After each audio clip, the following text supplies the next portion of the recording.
আসসালামু আলাইকুম।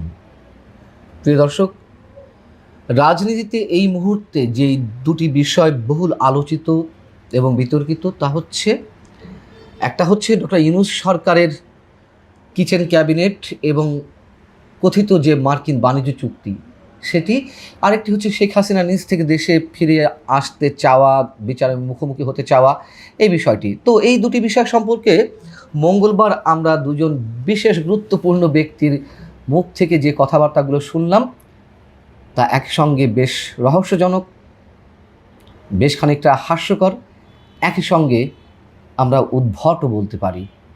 এই দুজন ব্যক্তির একজন হচ্ছেন বিএনপির সিনিয়র যুগ্ম মহাসচিব এবং আমাদের প্রধানমন্ত্রীর অন্যতম প্রভাবশালী উপদেষ্টা রুহুল কবির রিজভী সাহেব।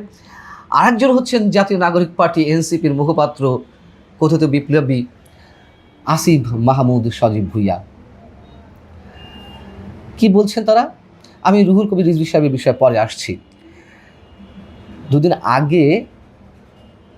একদিন আগে ডক্টর ইউনূস সরকারের সাবেক পররাষ্ট্র উপদেষ্টা তৌহিদ হোসেন সাহেব যমুনা টেলিভিশনকে একটি সাক্ষাৎকার দিয়েছেন। সেখানে ইউনূস সাহেবের কিচেন ক্যাবিনেট কিংবা মার্কিন বাণিজ্য চুক্তি প্রসঙ্গ এসেছে।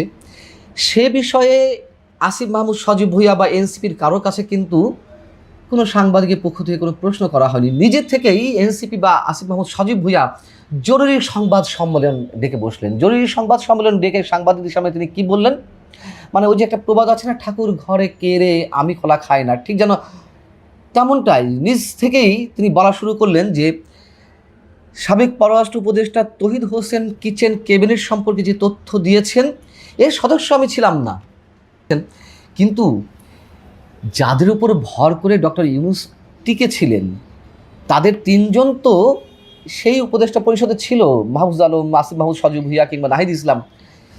তাদের কেউ কিচেন ক্যাবিনেটে ছিল না, এই কথা আমাদেরকে বিশ্বাস করতে হবে? আসিফ মাহমুদ সজীব ভুঁইয়া তিনি মার্কিন বাণিজ্য চুক্তি সম্পর্কে কথা বলে ফেললেন। কি বললেন?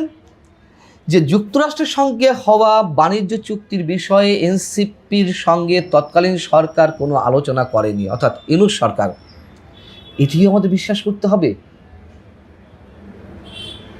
এবং হাস্যকর আমি যে কারণে বলছি বা রহস্যজনকও, এই যে কথিত মার্কিন বাণিজ্য চুক্তির বিষয়ে সারা দেশে বিভিন্ন মহলের পক্ষ থেকে, সেটি সাধারণ মানুষ থেকে শুরু করে বিভিন্ন রাজনৈতিক দল, বিভিন্ন গবেষণা প্রতিষ্ঠান, আর্থিক প্রতিষ্ঠান, অর্থনীতি বিশেষজ্ঞদের পক্ষ থেকে যে একটি জনমত গড়ে উঠেছে এই মার্কিন চুক্তির বিরুদ্ধে, এতদিন পর্যন্ত এই এনসিপির কথিত বিপ্লবীরা একটা টু শব্দটি পর্যন্ত করেনি। তারা হঠাৎ করে বলছে মার্কিন চুক্তি সম্পর্কে এনসিপি কিছু জানে না।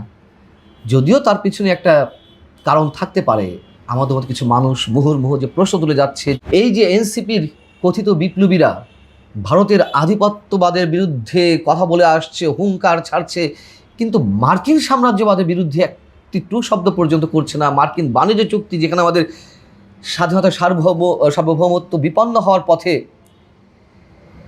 একটা কথা পর্যন্ত বললো না। সংসদে তাদের 6 জন সদস্য রয়েছে, জামাতের কথা বাদই দিলাম, তাদের পক্ষ থেকে কোনো কথা উচ্চারণ করা হলো না। করিডোর ইস্যু, বন্দর বিদেশিদের হাতে তুলে দেওয়া নিয়ে কোনো কথাবার্তা উঠলো না, কথাবার্তা তারা বললো না। হঠাৎ করে এই চুক্তি নিয়ে তারা কথা শুরু করলো, তাও মেউ মেউ কণ্ঠে। কারণটি কি? তিনি বলছেন যে আমি আহ্বায়কের সঙ্গে কথা বলেছি, সবার সঙ্গে কথা বলেছি। এই চুক্তির আগে জাতীয় নাগরিক পার্টির কনসার্ন নেয়নি। বিএনপির পরামর্শে নির্বাচনের 3 দিন আগে এই চুক্তি হয়েছে।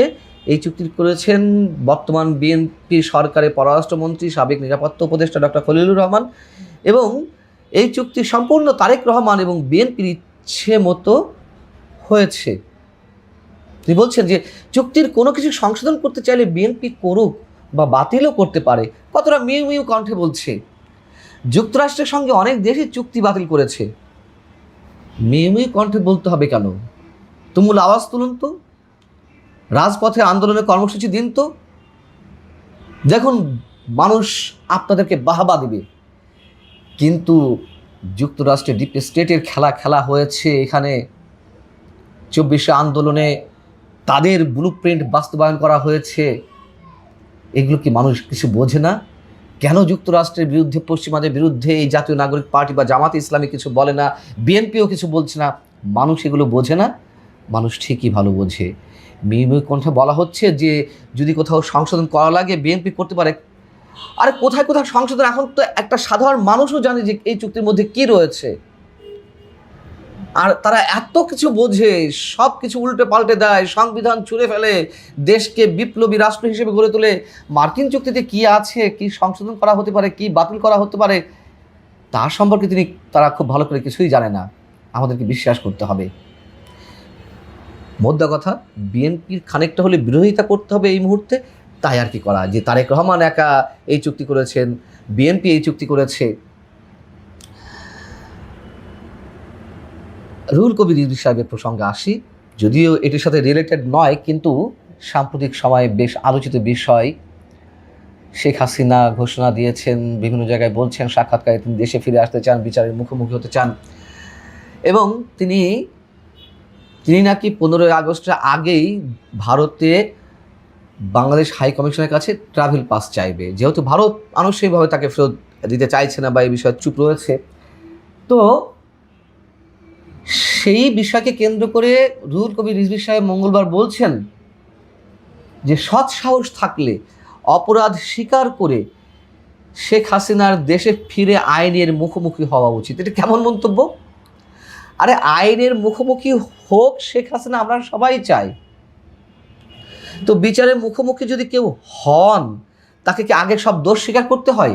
তো দোষ স্বীকার করলে তো তার তো বিচার হয়ে গেল, ফাঁসিও কার্যকর হবে তার। খুব স্বাভাবিক কথা।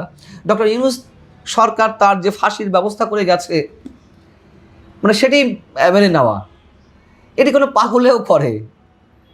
শেখ হাসিনাকে বলেছেন যে আমি ফাঁসির দড়িতে ঝুলতে চাই, তিনি বলেছেন যে আমি বিচারের মুখোমুখি হতে চাই, দেশে ফিরতে চাই।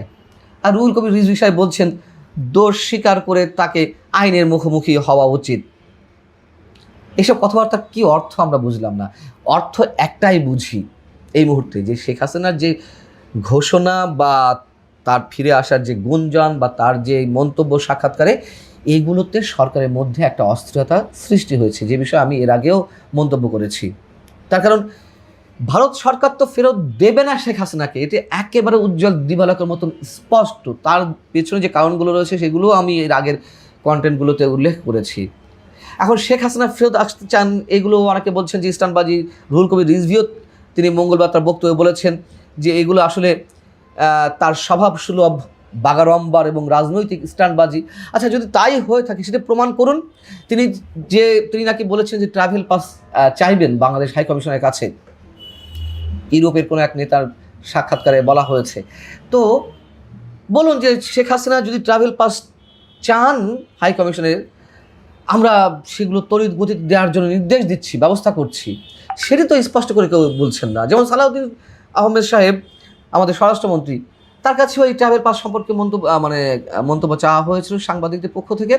তিনি বললেন যে আমরা চাই তিনি বিচারের মুখোমুখি হন, ভারত তাকে ফেরত পাঠাবে, এটি আমরা চাই। আরে প্রশ্ন উঠেছে একেবারে ডিরেক্ট ট্রাভেল পাস বিষয়ে, তার ব্যক্তিগতভাবে ফিরে আসার বিষয়ে।